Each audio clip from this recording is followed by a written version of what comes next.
Welcome to Polk Today. I'm your host, Brian Lacey, and today is Friday, November 14th, 2014, and we start off today's show at the Polk History Center.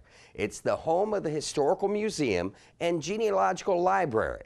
Now, the Polk County Historical Museum opened its doors in 1998 in the old Polk County Courthouse in downtown Bartow. The museum's exhibits and programs continue to grow and change as new information and artifacts become available. The Heritage Trail travels a path of history through Polk County, and Murtis Young continues our tour. Hello and welcome to Polk County, the heart of Central Florida. I'm Murtis Young, Historic Preservation Manager. Join me as we travel on the Polk County Heritage Trail to discover the rich and diverse historic places of Polk County. The diverse history of the area is evident across Polk County, from city centers and urban neighborhoods to rural farms and cultural landscapes along our roads, railways, and rivers. History allows us to explore sense of place, the unique character of the county, and learn about the numerous people and events that shape the region. In celebration of this rich cultural heritage, the Polk County Heritage Trail was developed to highlight more than 150 years of county history. From historic homes and museums to Civil War sites, the trail provides an opportunity for communities to share their local history in the authentic locations where it happened. Join us in exploring the Polk County Heritage Trail. This installment on the Heritage Trail brings us to historic Christ Episcopal Church in Fort Meade. Completed in 1889, this beautiful church is one of the oldest churches remaining in service in Polk County. Situated at a strategic point near the Peace River, Fort Meade was originally established as a military outpost in 1849. Following the end of the Seminole Wars, settlers moved into the area and established homesteads on prime agricultural and cattle grazing lands. The growth of the area continued into the 1880s and 1890s with the arrival of the railroad as Fort Meade became a hub in the cattle and citrus industries. The phosphate industry also took root during this time, leading to the development of new mining operations and fertilizer companies. The flurry of industrial activity brought many new settlers to Fort Meade, including a number of wealthy English immigrants. Eager for Episcopalian services, the first service was held in the private home of A.J. Bullock in 1886. As membership increased, the congregation launched a fundraising drive in 1887 aimed at the construction of a permanent sanctuary. Sufficient funds were raised 18 months later and included a generous $1,000 grant from the Episcopal bishop. The striking neo-Gothic structure contained beautiful stained glass windows, an elegantly finished interior, and towering belfry complete with large bell. The church was completed by builder Thomas Atkins in 1890 and consecrated by Bishop Edwin Weed in June of 1891. The church fell into a state of disrepair during the onset of the Great Depression, and local residents hit hard by this economic crisis left the area. The church also suffered a lack of leadership when priests were required to divide their time between Bartow, Mulberry, Fort Meade, and Wauchula. The diocese closed the building in 1948 and it was rented to another denomination. By the 1960s, local community members rallied to save the structure, and the church was restored and rededicated in 1962. The beautiful structure was added to the prestigious National Register of Historic Places in 1976. Christ Episcopal Church remains a beloved part of the community and is only one of the unique sites you'll find on the Heritage Trail. So we invite you to hit the road and discover all the other interesting historic places Polk County has to offer. Now, the Polk County History Center is open Tuesday through Saturday from 9 a.m. to 5 p.m. And for more information on what they have to offer, you can give them a call at 863-534-4386 or look them up on the web at polkhistorycenter.org. When it comes to barbecue, Polk County has no shortage of events that residents and visitors can enjoy. The Run Amok Swamp Fest is the next up on the calendar, and Dave Walden stopped by the set of Sports Central to talk fitness and barbecue. Well, the barbecue event, you're adding that to the event, and this is going to be a sanctioned event? Absolutely. It is going to be sanctioned by the Florida Barbecue Association, and it is actually going to be a $15,000 payout over the course of all the divisions. Really? Absolutely. It is the real deal, and this is an event that draws upwards of, I've heard of 8,000 to 10,000 people at some of these events. So this is a huge step for us. Yeah, I mean it's an opportunity, particularly for anybody in Polk County, but you're going to be getting folks from Osceola, Kissimmee, and Orlando and that type of thing. We know that.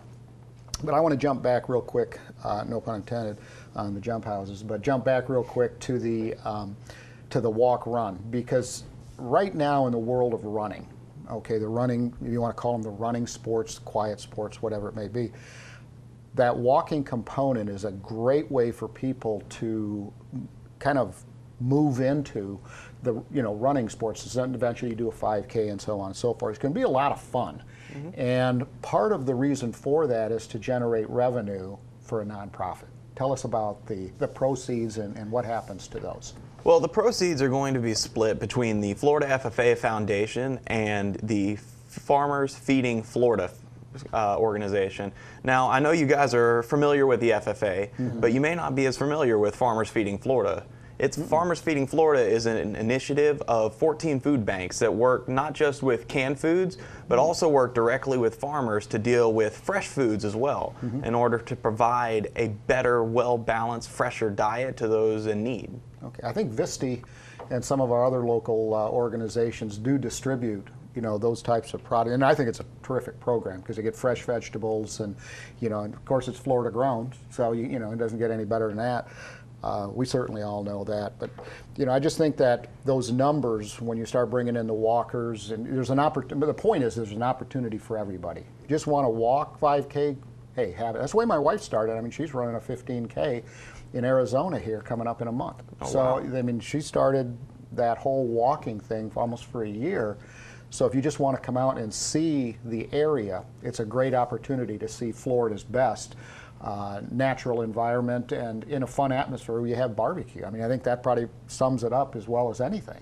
Mm-hmm. It's good stuff. Absolutely, and I'm looking at some of the other events that are here. The paintball, you can do paintball while you're out there really? as well. Mm-hmm. Absolutely, we have a full paintball course out there that anybody who's willing to do it, they can absolutely go participate in that as well. Canoe and kayaking? Yes, sir.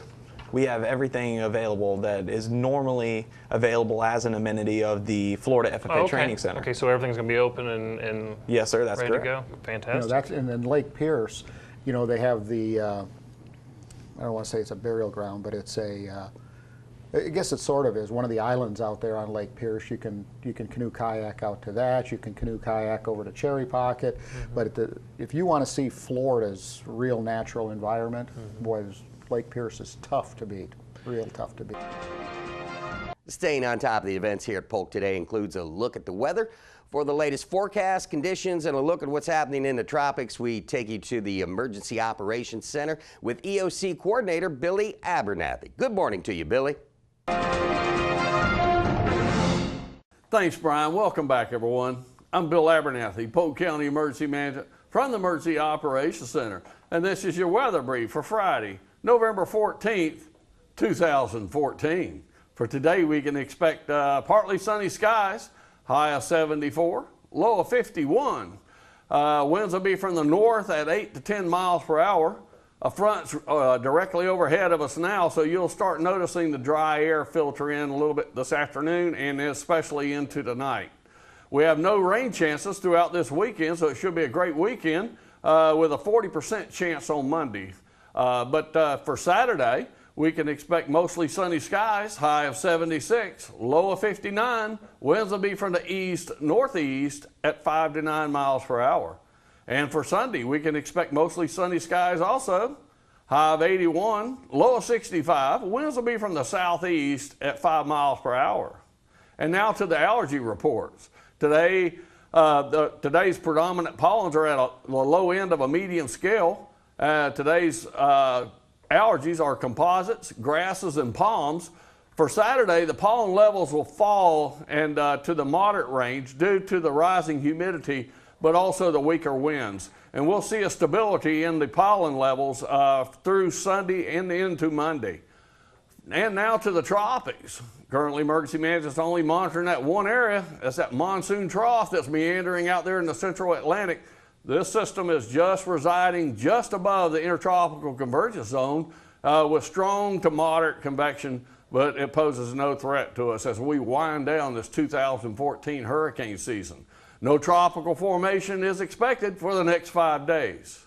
And that's your weather report for Friday, November 14th. I'm Bill Abernathy, Polk County Emergency Management from the Emergency Operations Center.